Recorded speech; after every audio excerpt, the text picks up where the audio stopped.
नमस्कार दोस्तों, आज इस वीडियो में आप लोगों को प्रूफ के साथ ये बताने वाला हूँ कि कैसे मेरा एक पेशेंट का तीन बड़ी समस्याएं लगभग 6 महीने का अंदर कैसे पूरी तरह से सॉल्व किया जा चुका है होम्योपैथिक ट्रीटमेंट की मदद से। तो मैं डॉक्टर सुप्रियो दत्ता, तो चलिए हम लोग वीडियो को स्टार्ट करते हैं। तो दोस्तों, ये जो पेशेंट है ये बिहार पटना से है। ये इंडियन रेलवे में as an assistant station manager की पद पर ये नौकरी करते हैं। इनका उम्र है 29 and he is very intellectual and very hard working person. अब इनको बेसिकली 3 बड़ी प्रॉब्लम थी। नंबर 1 इज माइक्रो पीनस, यानी लिंग का साइज को लेकर ये असंतुष्ट थे, जो कि इरेक्शन के बाद 2.5 इंच तक ही आ पाता था। और अगला जो प्रॉब्लम इनको फेस करना पड़ रहा था वो है सेंसिटिव ग्लांस का, यानी लिंग का जो हेड है उसे अपना हाथ से टच करने पर या फिर वहां साफ सफाई करने पर एक झंझनाहट सी फील उनको हुआ करता था, एक सेंस ऑफ डिस्कम्फर्ट इनको फील हुआ करता था। और अगला जो प्रॉब्लम इनको फेस करना पड़ रहा था वो है गैस एसिडिटी का। कुछ भी खाना खाता है तो वो खाना गैस में तब्दील हो जाता है। इसके अलावा इनको और भी छोटी बड़ी कुछ शिकायत थी, लाइक हेडेक की शिकायत थी इनको, और इसके अलावा इनको बालों की झड़ने की भी शिकायत थी। और इन प्रॉब्लम से निजात पाने के लिए वो ढेरों मेडिसिन एक साथ ले रहे थे।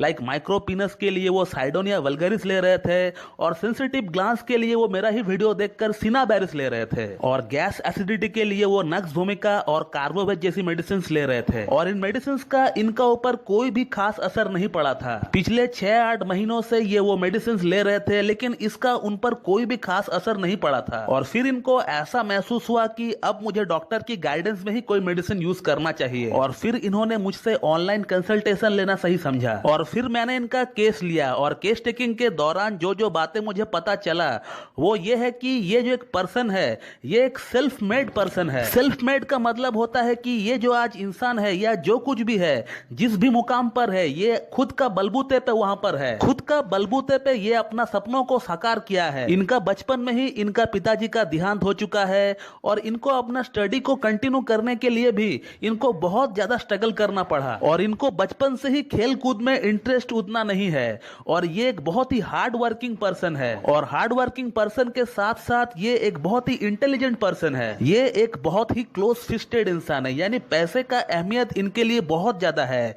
ये फिजूल का पैसा कभी भी बर्बाद नहीं करता है, और समय का अहमियत भी इनके लिए बहुत ज्यादा है। ये ड्यूटी से वापस आकर भी अपना एक साइड बिजनेस चलाता है। और ये बहुत ही सेंटिमेंटल इंसान है, छोटी सी बात इनको हर्ट कर देती है। ये किसी को भी जल्दी से सॉरी नहीं बोल पाता है, चाहे गलती इनका खुद का ही क्यों ना हो।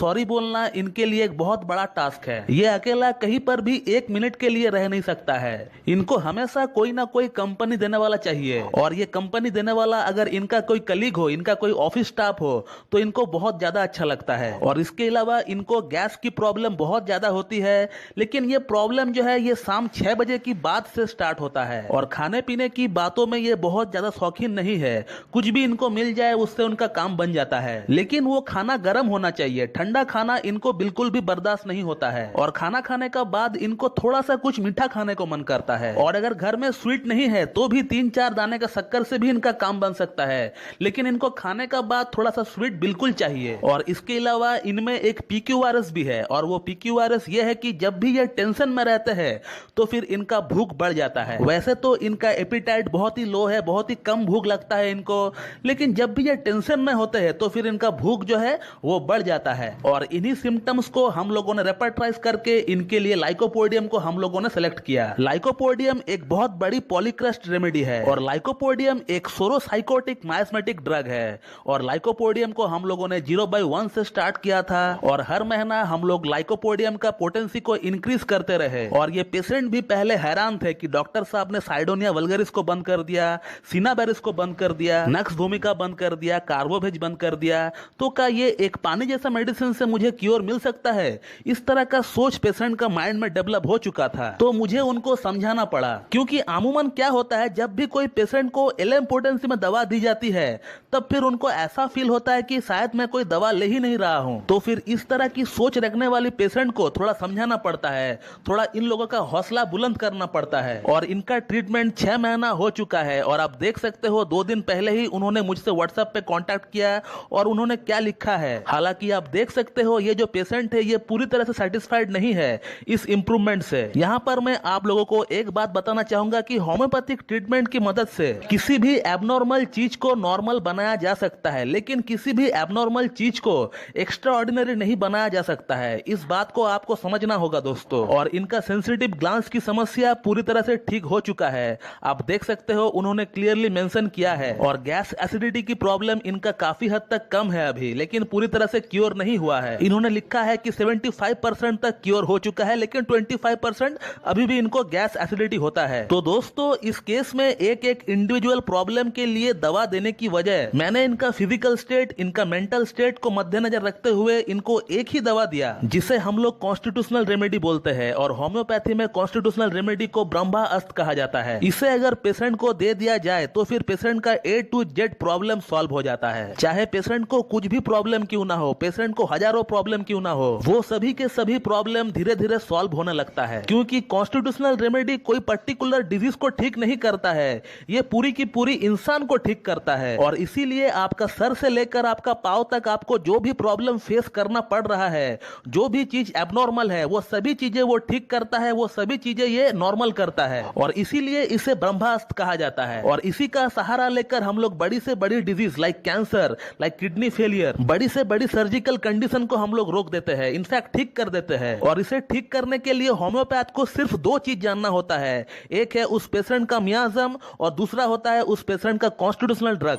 पूरी की पूरी दुनिया साइडोनिया वल्गरिस के पीछे पागल है और आप भी इसी का पीछे भागते हो। लेकिन मैंने शुरू से एक बात कहा था कि साइडोनिया वल्गरिस तभी काम कर पाएगी जब आप साइडोनिया वल्गरिस को यूज करते हो अपना कॉन्स्टिट्यूशनल ड्रग के साथ। Constitutional drug is the main drug, Cydonia vulgaris main drug नहीं है, वो सिर्फ एक जनरल मेडिसिन है। जो कि इस केस में आप देख सकते हो कि साइडोनिया वल्गरिस को मैंने बिल्कुल भी यूज नहीं किया है इस केस में, बट फिर भी हमें बहुत अच्छा रिजल्ट देखने को मिला है। तो आप कोई भी मेडिसिन ऐसा यूट्यूब पर देखकर आप ना ले।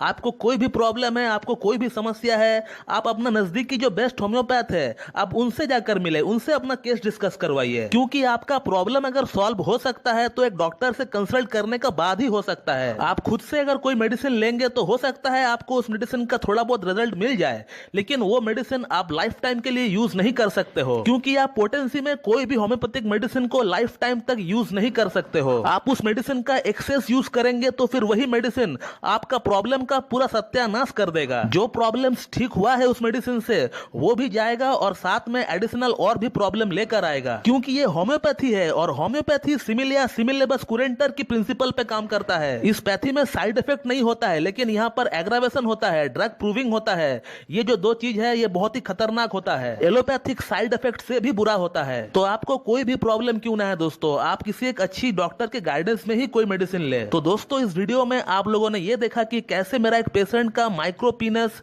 सेंसिटिव ग्लैंड्स और गैस एसिडिटी की प्रॉब्लम को लगभग 6 महीने का अंदर पूरी तरह से ठीक किया जा चुका है। ऐसा बहुत लोग हैं जो सोचते हैं कि होम्योपैथी बेकार है, होम्योपैथी काम नहीं करता है, ये स्लो वर्क करता है। तो मेरे ख्याल से उन लोगों को ये वीडियो एक बार बिल्कुल देखना चाहिए। और जो लोग इस वीडियो को देख रहे हैं, मेरा उन लोगों से भी गुजारिश है कि आप लोग इस वीडियो को शेयर करें ताकि उन लोगों तक ये वीडियो पहुंच सके। तो दोस्तों मैं इस वीडियो को यहीं पे एंड करता हूं और मैं उम्मीद करता हूं कि आप लोगों को मेरा ये वीडियो पसंद आएगी और ये मेरा वीडियो जो है आप लोगों के लिए लाभकारी साबित होगी। और अगर आप लोगों को ये वीडियो अच्छी लगती है तो एक लाइक जरूर कर दीजिएगा और साथ ही साथ मेरे चैनल को सब्सक्राइब कर दीजिएगा और बेल आइकन को दबाना बिल्कुल भी ना भूलें दोस्तों। So thank you very much and have a good day.